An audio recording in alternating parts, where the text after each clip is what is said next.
In Nigeria, we have a lot of seers, prophets, bishops, a lot of people that are gifted with seeing tomorrow. Many of them use their talent, they use their skills, they use everything at their disposal to relate to the people. At times, people embrace, sometimes people do not embrace them. The General Overseer, the spiritual director of the Synagogue Church of All Nations, KANU, Senior Prophet TB Joshua, has told the Nigerian presidency that they have acted late over the agitation of the indigenous people of Biafra quest to be liberated and separated from the current one Nigeria. It is said by online newspaper that the prophet was reacting on the statement attributed to the presidential aide on media and publicity, Garba Shehu. Garba Shehu publicly came on his Twitter page, official Twitter page. He tried to discredit IPOB, but somehow he was able to say the truth and reality of what is happening. He panicked. Of course, that should show you the reality of things and what is happening in the presidency.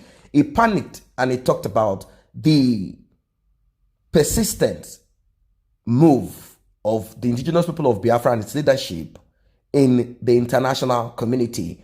He talked about how IPOB has connected using PR and other means, lobbyists, to connect the senators in Congress, congressmen in the United States of America to bring the matter of IPOB there. And also how the indigenous people of Biafra moved into Europe and they were able to present their case with the parliament. They moved down to the House of Commons in the United Kingdom also to do the same thing, and they are pushing and making sure they connect with the United Nations to push the breakaway of Nigeria.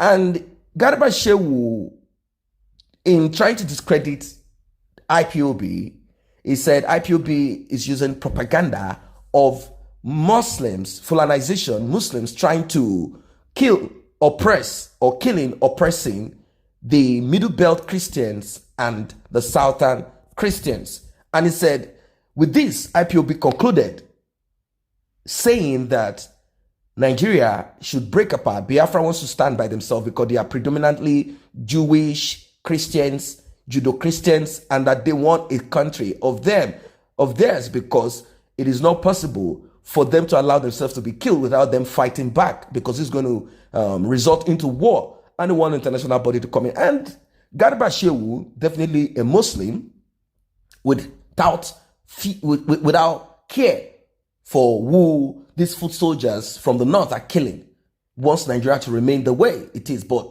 of course, his tweet showed the panic inside of this regime. He publicly came to state that the IPB is discrediting the Nation International League and has called for all international communities to disregard allegations being leveled upon them. Now, the federal government of Nigeria, by the group he has tagged as a terrorist group, these individuals who hold nothing like AK-47 or like what we find among their foot soldiers, the Fulani herdsmen, none of the IPOB group has AK-47. Neither have we seen them terrorizing anybody, or like what they have in the north, the terrorist SWAP, Boko Haram, and their criminal groups there, and the ones that call themselves herdsmen. These are simple agitators in a peaceful and diplomatic way. From all understanding out there, and from what I believe a lot of people believe in, people have seen all of this, and they are asking, why should they be labeled as a terrorist group, when those who go out about killing Christians in Nigeria are seen to be the ones that should have gotten into such, be put in such. The people going around killing Christians in Nigeria are the people that should be called the terrorists. A clergy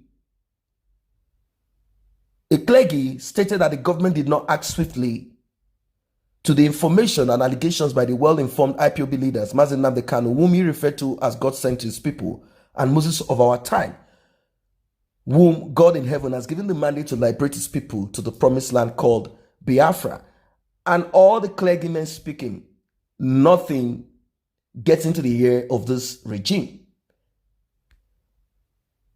Once we heard one of the representative of Buhari, Femi Adesina, saying that we should be thankful to Major General Muhammadu Buhari because Boko Haram is no longer using explosive, but rather cutting off people's neck. And when I heard this, I felt so sad because it's a terrible thing to hear. This came after the same terrorist group cut off the neck of one of the leaders of the Christian Association of Nigeria in the Middle Belt. The clergyman said, I have made it clear to the whole world as a prophet of God that the reaction from the presidency is rather coming too late at this point in time because they have gone and far ahead of the Nigerian government and has gotten the attention of the international community, which is now the current discussion all over the world. Simple. If they had looked into the issue on ground, it would have gotten to this point at all. But the government did not act swiftly to the heavy information and allegations by the well-informed IPOB leader, NNAMDI KANU, who the prophet TB Joshua has referred to as God sent. Now they have gone far ahead against the Nigerian government, or would I say far ahead principalities and powers, rulers of darkness in this regime, in this contraption called Nigeria. They have gone far ahead. And this discussion of Biafra is now something that has spread all over the world. So he said, I therefore urge the federal government of Nigeria to understand and allow them be as they have decided that they want to have their own nation called Biafra. These are the words attributed to the senior prophet, TB Joshua. Well, there are reactions to this. Someone said this is an intelligent man talking. Biafra is not trying to separate from Nigeria because Nigeria is never a country. But whatever way we are going to turn it, the point is this: Biafra is trying to separate from Nigeria. It's as simple as that, because Nigeria is a name that they've put on that contraption. Still, a contraption still has a name. Biafrans are simply becoming what God created them to be, a nation that will bring light and freedom to the brown race, a nation that will liberate Africa from the shackles of Berlin Conference, a nation that will stand shoulder to shoulder with other nations. As for me, I think Nigeria government should give my Igbo people their own freedom, said someone. If it is the will of God, no one can stop their freedom. The only words I don't like from some of them is by saying it is because without them, the other tribes in Nigeria cannot survive. That's a childish talk. God has created every human being and has provided for them. So no one should be saying without them, others cannot survive. That's a wrong statement. Another one said, God hardened Pharaoh's heart in order to destroy the Egyptian and achieve his purpose. Meaning, even if the heart of this Hausa, or let's say the Fulani regime, let's stop saying the Hausa, the Fulani regime, although many of them, the Hausas, and of course some people in the south are also connecting and contributing to what is happening in Nigeria. Here someone says, I still do not understand it. Hausa will always call Igbos unpredictable names, but each time Biafra is mentioned, they will be attacked by emotional coronavirus when they indirectly saying is that Nigeria cannot survive without Igbos. And I will say, why is Nigeria afraid? They should let Biafra go. And I will say, may God bless you and allow Nigerian leaders to listen to you and allow Biafra, MNK and IPOB be. God is the author of the new Biafra. Another one says, 2015, fully democratic elected leaders in the last plague God is using to liberate Easterners from the bondage of Northern leaders who, without merit, call themselves born to rule. So there are a lot of comments here that are in support of this. That's just it. Now, this person said, the indigenous people of Biafra has indeed destroyed the country or the contraption called Nigeria.